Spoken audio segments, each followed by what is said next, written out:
Lacey Fletcher murió de la manera más lenta y dolorosa posible. Mientras que estaba viva, estaba cubierta de gusanos que se estaban comiendo partes de su cuerpo que estaban podridas. Ella tenía varias úlceras tan grandes que hasta se le veían los huesos. También tenía un cierto tipo de parálisis que no le permitía pararse de donde estaba. Pero como nadie le ayudaba, por años, ella dormía en el mismo lugar que hacía del baño. Estaba cubierta de excremento y orina. Y ahora se van a sorprender cuando les diga esto, pero Lacey no vivía sola.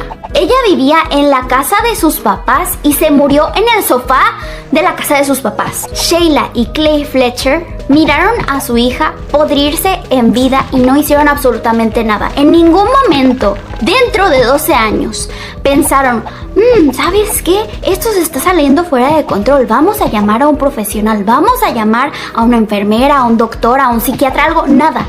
La dejaron morirse así. Ahora, hay un caso muy similar, prácticamente idéntico, que sucedió en Londres, en donde este hombre llamado Richard Wallach dejó a su esposa Valerie sentada en el sofá de su casa, durmiéndose y haciendo del baño en el mismo lugar de la misma manera que Lacey Fletcher. Ella también tenía un cierto tipo de parálisis, no podía subir al baño, él no la ayudaba. Como no se podía mover tampoco por la presión del cuerpo, se le empezó a abrir la piel, causándole úlceras. Estas úlceras se infectaban, se le metían huevecillos de mosca, nacían los huevos, se le empezaban a comer los gusanos. Idéntico.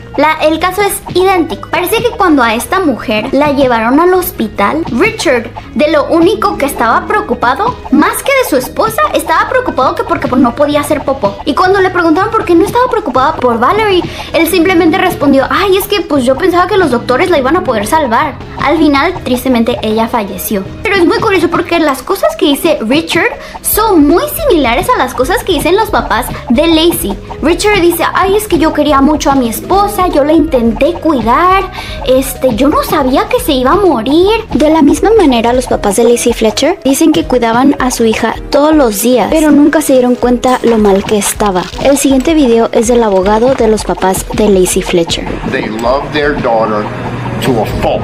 They cared for her daily.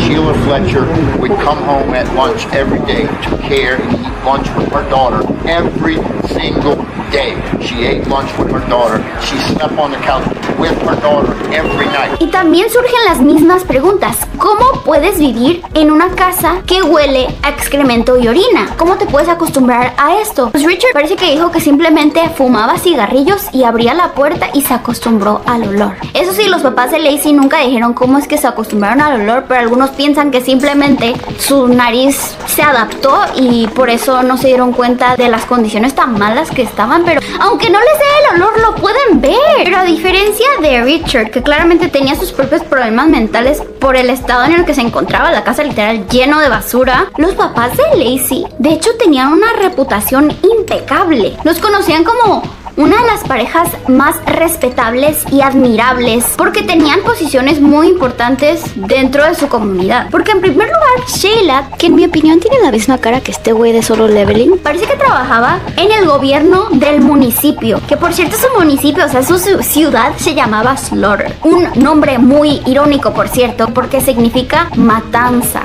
Yo no sé quién le puso ese nombre a esa ciudad, pero qué horror tener que decir, sí, vivo en la matanza. Aparte de eso, en algún punto trabajó con la policía, con la corte judicial y fue asistente de investigadores judiciales. Por afuera parecía que tenía trabajos muy admirables, que protegía a las personas con la ley. A todas las personas, excepto a su propia hija que estaba encerrada en su casa pudriéndose. Ahora, en cuanto a Clay, sus compañeros de trabajo lo describen como alguien súper inteligente, aunque no sé si tenía un trabajo en realidad, porque lo único que se sabe es que Clay era presidente de un club llamado Baton Rouge Civil War Roundtable, en donde discutían cosas sobre la guerra civil y educaban a otros de lo importante que fue la guerra civil en Estados Unidos. Pero esto sucedió como en el año 1800, quién sabe qué. no es como el club más esencial, no es como que estuviera ayudando a su comunidad necesariamente. Esta parejita también era reconocida por ser religiosa. Siempre, todos los domingos estaba ahí para escuchar la palabra de Dios y parecían que eran súper buenas personas, pero todo esto no era congruente con lo que estaba sucediendo en realidad. Lacey Ellen Fletcher nació un 25 de noviembre en Luisiana. Ella parecía ser la hija perfecta para esta familia perfecta. En la primaria era muy inteligente, la describen como vibrante, alegre y divertida. En la secundaria parece que se une al equipo de voleibol y es súper buena porque le encanta practicar, hace muchas amigas y después de clases se van juntas a hacer boliche o a veces hacen pijamadas y se divierten viendo películas de Disney. Pero según la mamá de Lacey, cuando ella entra en su etapa de pubertad, de la adolescencia, dice que Lacey empezó a cambiar, que empezó a mostrar cierto tipo de ansiedad social extrema. Pues cuando Lacey cumple 14 años, Sheila la lleva a un psicólogo llamado Dr. Donald Hawk. Este doctor la diagnostica con autismo y con un coeficiente intelectual muy bajo. Así que Sheila lleva a Lacey a ver a este doctor un total de 12 veces entre el año 2000 y el 2001, que esto es entre los 14 y 15 años de Lacey. En el 2001, Lacey se gradúa de lo que sería la secundaria, se graduó del 9º grado.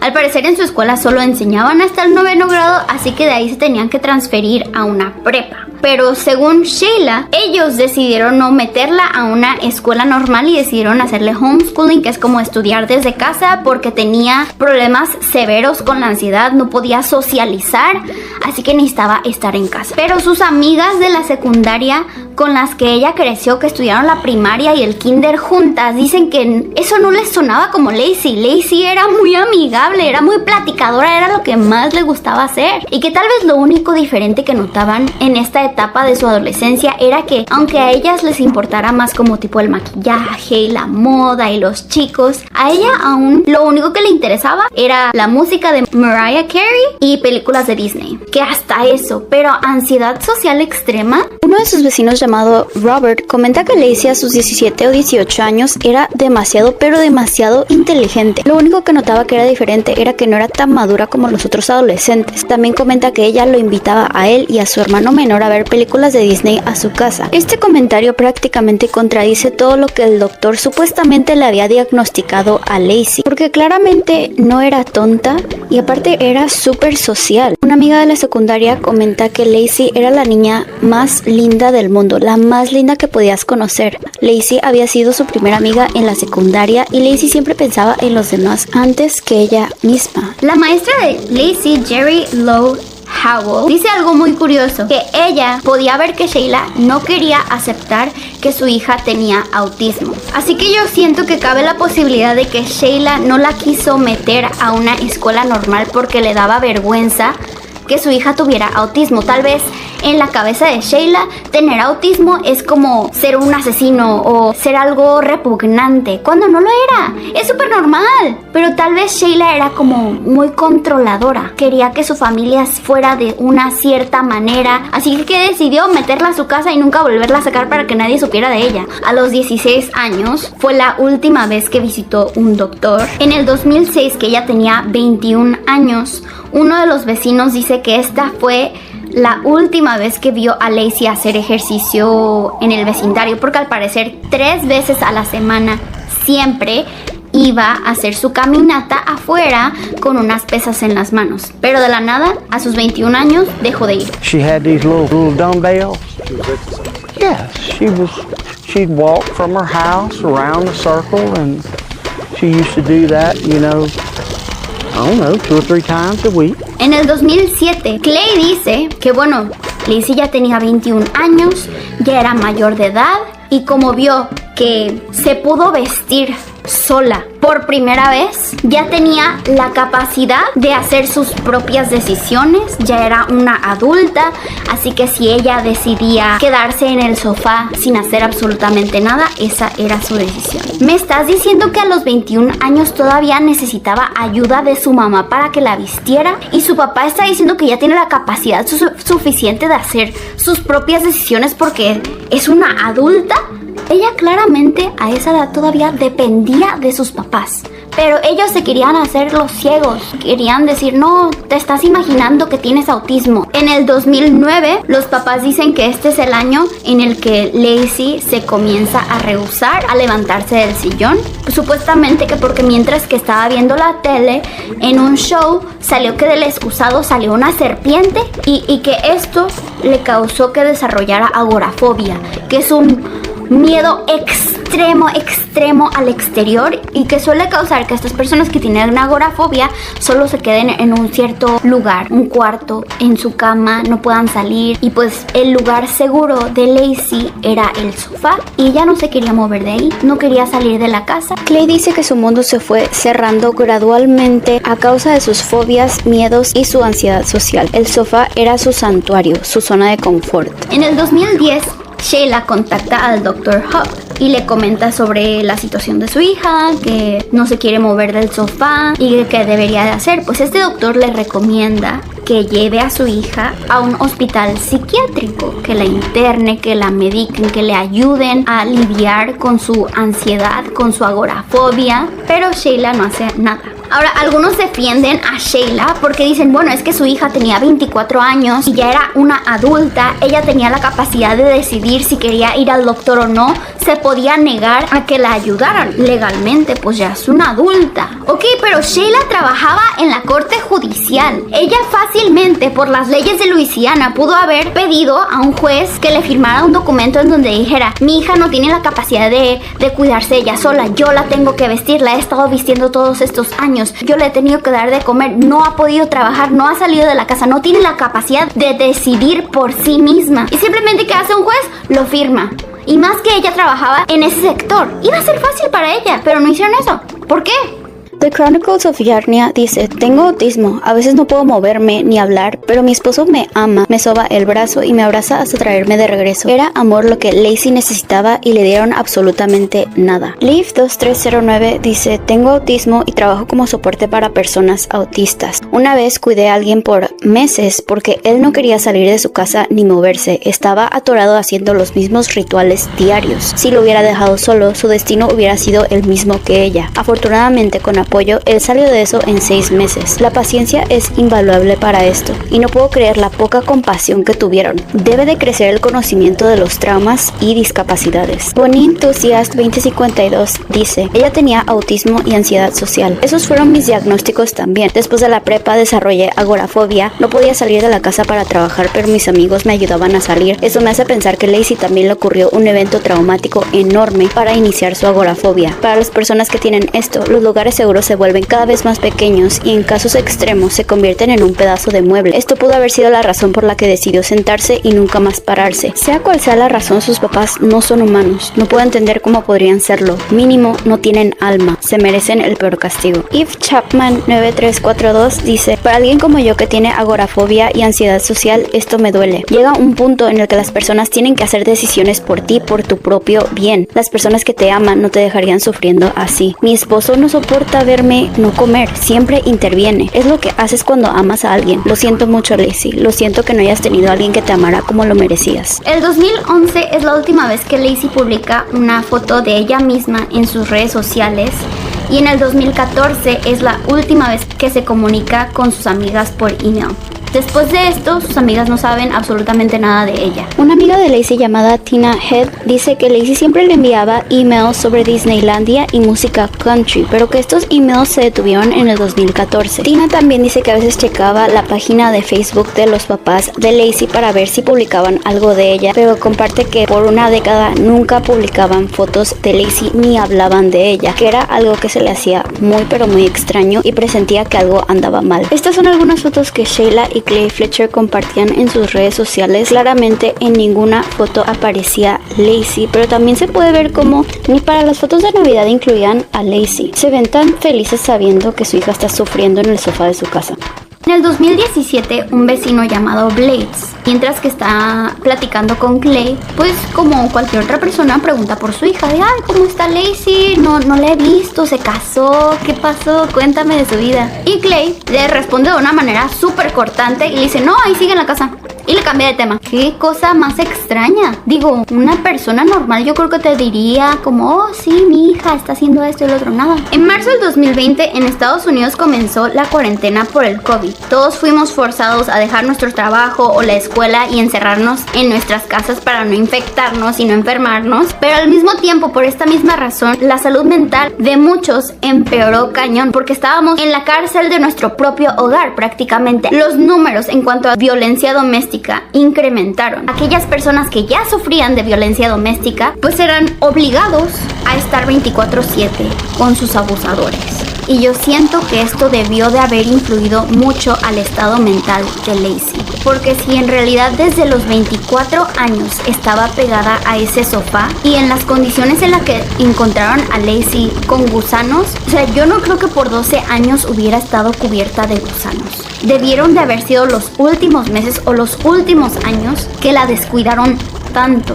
Y me pregunto si la cuarentena tuvo que ver. Y la cosa es que nadie sabe exactamente el por qué Lacey ya no se pudo mover del sofá. Lo único que sabemos es que los papás dijeron que fue la decisión de Lacey. ¿Quién rayos sueña con quedarse sentado en el sofá? Y más una niña que le gustaba jugar voleibol, que le gustaba hacer ejercicio 3 veces a la semana. Era una persona que le gustaba estar activa. Obvio no fue por su propia voluntad. Así que hay varias teorías por ahí y una de ellas era que en primer lugar la razón por la que sacaron a Lacey de la escuela no era para ayudarle con su ansiedad social, sino para poder abusarla en casa. Y solo necesitaban una nota del doctor que dijera que tenía ansiedad social y que por eso la tenían que sacar de la escuela. Que solo necesitaba esa nota y por eso fue al doctor, prácticamente. Y entonces esto explicaría que si en realidad la abusaban en casa y la querían encerrada en casa, tal vez esto fue lo que le causó la agorafobia.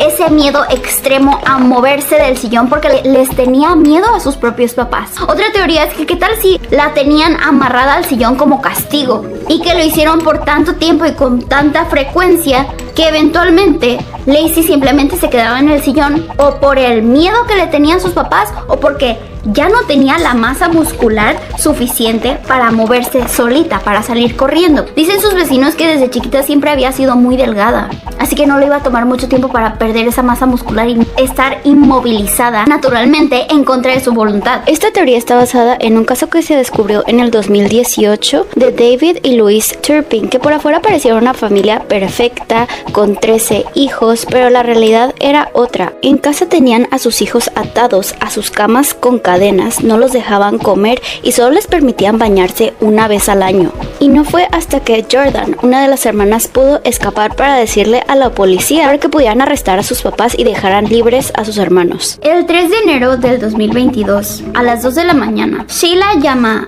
al 911 para decirles que necesita ayuda, que su hija parece que no le responde y no sabe qué está pasando. Pues la persona que le contesta le hace pues las preguntas normales, cómo se llama su hija, cuántos años tiene, qué hace, cómo había estado estos últimos días. Y aquí es en donde te preguntas qué rayos estaban haciendo los papás de Lacey todo este tiempo, porque parece que Sheila no se acordaba de la edad de su hija. Adivinó 3 veces su edad, dijo 30 tiene 29, 30. Al final se decidió con que su hija tenía 31 años, pero Lacey en ese año tenía 36 años. ¿Cuántos cumpleaños no le habían celebrado? ¿Cuántos cumpleaños la habían dejado abandonada en ese sillón sin reconocerla como un ser humano? Después le preguntan cuáles eran las condiciones de salud de su hija y ella le responde, ay, estaba enferma, pero es una historia larga. Explícale algo, ¿sabes? Para ayudarle a tu hija, para poder salvarla si es que sigue viva. Obviamente solo estaba llamando como para que vinieran a recoger el cadáver de su hija o no sé. Y bueno, parece que le dicen por teléfono cómo hacerle compresiones en el pecho para poder ayudarle a respirar, ¿no? Hacerle CPR. Pero tiempo después, cuando escuchan la grabación del supuesto CPR, dicen que creen que estas compresiones eran falsas. I also just want to play very quickly a moment in the 911 call, and you are going to hear the mother being instructed by the operator to perform CPR. I believe she says that the husband is going to try. They can't get her off the couch onto the floor. Lacey is effectively on her side, folded over her crossed legs to the side. And I want you to listen to the sounds that are coming through the 911 call. ostensibly this is supposed to be the sounds of CPR, and I want to get you to judge whether this is real or whether it's fake. Here's the call.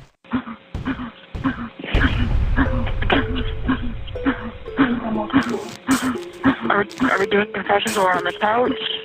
If we can't get a floor, then we can do compressions on the couch then. Are we doing compressions now? Yeah. Okay.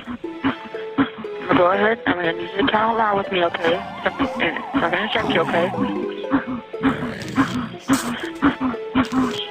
It was not CPR. It would be impossible to do CPR to Lacey in her condition. She was not able to even be stretched out. It would not be possible. That was not CPR. Pues eventualmente llegan los paramédicos y obviamente notan que Lacey está muerta. Pero ella tiene los ojos abiertos y la boca abierta. Está prácticamente desnuda. Lo único que tiene puesto es un top, pero está levantado sobre sus pechos. No sé si esto habrá sido cuando intentaron hacerle las compresiones o así la habían dejado. Notaron que su pelo estaba completamente enmarañado, como si nunca se hubiera bañado en años. Tenía gusanos rondando su cabello, gusanos en su cuerpo.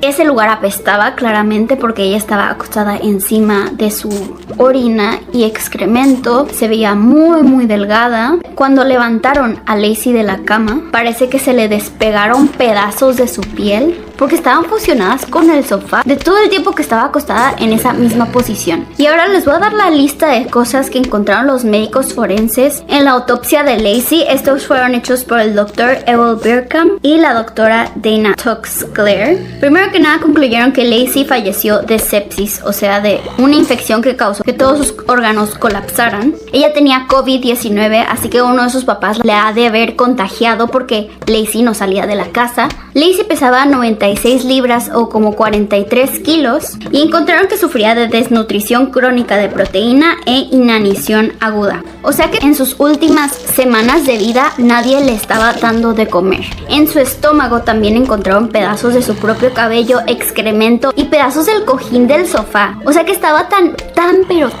hambreada que intentó alimentarse con el sofá. Y eso que Sheila, cuando llegaron estos médicos, Sheila le dijo que lo último que había comido Lacey era un sándwich y unos chetos a las 10 de la noche del domingo. Pero al mismo tiempo también dijeron que ese fin de semana se habían ido de vacaciones. Así que ¿cómo iban a saber lo que había comido Lacey si ni siquiera habían estado ahí? Pero esto claramente era mentira. Dice el médico forense que cerca del sillón de Lacey lo único que encontraron eran algunos dulcecitos. Si la abandonaron todo ese fin de semana, ¿querían que se alimentara de dulces? ¿Quién le iba a dar de tomar agua? ¿Saben lo esencial que es el agua para una persona? Una persona puede soportar más tiempo sin comer que sin tomar agua. El agua es tan esencial. Si no tomas agua 3 días o más, te mueres. No le dejaron ni siquiera una botellita de agua. En el reporte de su autopsia también dice que ella estaba cubierta con úlceras de presión. Estas salen por quedarte en una posición por mucho tiempo. Por eso es que puede ser común para, por ejemplo, viejitos que se quedan sentados mucho tiempo. Les recomiendan que se paren porque les pueden salir úlceras por no moverse. Pues Lacey estaba llena de esos porque obviamente no se movía. Tenía úlceras en los pies,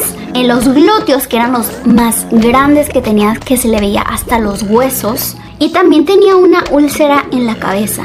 Eso explica por qué tenía gusanos en el cabello. And she was like that in that position because she was in so much pain that she was trying to lift her body out of that hole because it hurt, it stung, it was horrible. She didn't have the energy to lift her body out of that hole. Una teoría muy popular es que Lacey no se podía mover del sofá porque padecía de un síndrome llamado Locked-in Syndrome o síndrome de enclaustramiento, que es prácticamente un parálisis de cuerpo completo y lo único que puedes mover normalmente son los ojos. Pero normalmente si te da este síndrome no puedes comer, obviamente, así que te tienen que poner un tubo de alimentación, algo que Lacey no tenía porque su mamá y su papá se rehusaban a llevarla al hospital o a pedir ayuda profesional. Pero el doctor Birkham dice que no es posible que haya tenido este síndrome porque tenía pedazos de sillón en su estómago. O sea que Lacey todavía tenía la fuerza como para arrancar o morder el sillón y comérselo. Lo que él piensa que sucedió es que Lacey había estado tanto tiempo en esa posición por su fobia, por su miedo extremo a moverse de ese sillón, eventualmente sus músculos se iban debilitando hasta el punto en el que ya no podía salir de ahí y sus papás no la ayudaron. Ella necesitaba que la ayudaran, que la levantaran, que la bañaran. De hecho, el otro día vi un video de un muchacho que estaba cuidando a su papá, que parece que su papá tiene como un cierto tipo de parálisis, pero es prácticamente como cuidar a un niño chiquito. Y en algún artículo vi mencionado que Sheila había dicho que ella no se veía cuidando a su hija de por vida. Era algo que no quería hacer. Quería que su hija se convirtiera en una persona independiente, pero no tenía la capacidad de hacerlo. Pero bueno, regresando al reporte de los médicos forenses. También tenía una infección en los huesos, insuficiencia renal, tenía piquetes de mosquitos en la cara, en la oreja y en su brazo izquierdo, que estos fue un mosquito que le picoteó mientras que estaba viva. También encontraron que las uñas las tenía largas y encorvadas de los pies y de las manos, así que nadie le había cortado las uñas. Estas uñas estaban llenas de mugre, de excremento. En los huesos también encontraron fibras del sillón que estaban incrustadas, y esta obviamente es la evidencia de que su cuerpo se estaba fusionando con el sofá, y tenía gusanos en el pelo, en las úlceras, y también tenía gusanos cerca de los genitales. Pudieron calcular que Lacey había muerto 24 a 48 horas antes de que Sheila hiciera esa llamada. Pero algunos piensan que si ella mintió sobre lo que comió Lacey, entonces fácilmente pudo haber mentido de que se habían ido de vacaciones y que por eso no tenía ni la menor idea de que Lacey se había muerto. Y algunos sospechan que tal vez ellos ya sabían que estaba muerta Lacey, pero aprovecharon esas 24 a 48 horas para acomodar la escena del crimen de una manera que pareciera que estos padres cuidaban a su hija. Por eso en la foto se puede ver que hay calzones nuevos, cremas, hay plumas nuevas, hay DVDs puestos, acomodados, ordenados, hay ropa tirada, hay ropa colgada. Ninguna de esta ropa se ve usada, solo parece como que agarraron su ropa y la tiraron al piso. También hay cremas, talco, sprays para desinfectar heridas. Entonces, si pones estas cosas y cuentas la historia de que son papás que amaban a su hija y la cuidaban y que de la nada se murió, pues supongo que tiene sentido. Pero tendría más sentido que si esos papás ni siquiera vivían en esa casa y la tenían sola y abandonada, muriéndose. Por eso ni siquiera sabían su edad, no sabían las condiciones en las que estaba, no sabía que no estaba comiendo, no sabían que hasta el piso de la sala se veía hundida de lo mojada que había estado de todo el excremento y la orina que le estaba cayendo debajo del sofá. Eso tendría, yo creo, mucho más sentido. También está la cuestión de, ¿acaso nadie iba a visitarlos a esa casa?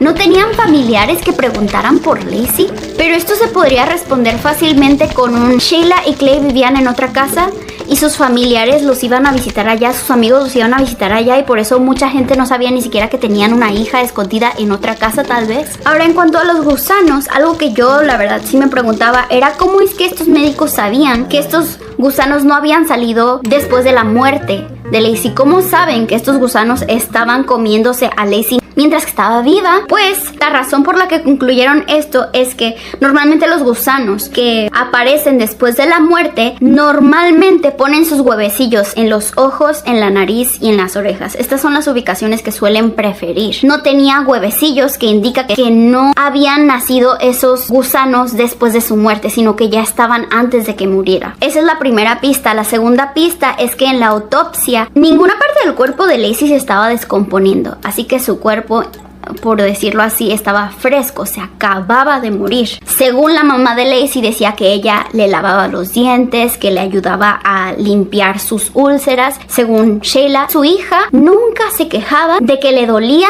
su cuerpo, nunca se quejaba cuando limpiaba sus úlceras. Pero al mismo tiempo también están diciendo que para ese tiempo Lacey ya no era verbal, ya no podía hablar. Entonces, ¿cómo su hija le iba a decir que le dolía? Saben, son muchas cosas que no son congruentes, que me hacen pensar que Sheila mintió en muchas de estas cosas que ha estado diciendo. Y todas estas cosas que encontraron los médicos forenses, que es una lista enorme de cosas que tenía Lacey, obviamente no se presentaron ese fin de semana. Esos gusanos, esas llagas, ese olor a putrefacción mientras que estaba viva ya estaba presente por mucho tiempo, por semanas, pudieron haber sido meses, y en ningún momento los papás decidieron hacer absolutamente nada. Por eso es muy difícil de creer que esos papás vivieran ahí en esa casa, porque cómo iban a dejar a su hija en esas condiciones y cómo iban a poder vivir en esa casa que olía tan feo. Y si sí, en serio sí vivían ahí, ¿no será que Clay y Sheila también tenían sus propios trastornos mentales que no les permitían ver la realidad de las cosas? En mayo del 2022 arrestan a Clay y Sheila Fletcher, pero parece que salieron bajo fianza por $300,000. De regreso a su casa, Sheila publicó un post en Facebook diciendo: mamá y papá te aman mucho, pero me imagino que solo lo hicieron para apaciguar a las personas que se habían enterado de lo sucedido, aparte de que ellos nunca lloraron y mostraron estar tristes por la muerte de su hija. El Dr. Birkup dice que a lo mucho Sheila sacó 2 lágrimas de cocodrilo, pero solo para aparentar. Eso sí, la única que lloró a mares parece que fue la maestra de primaria de Lacey, Jerry Lowe Howell. Ella dijo en una entrevista telefónica que se sentía destruida.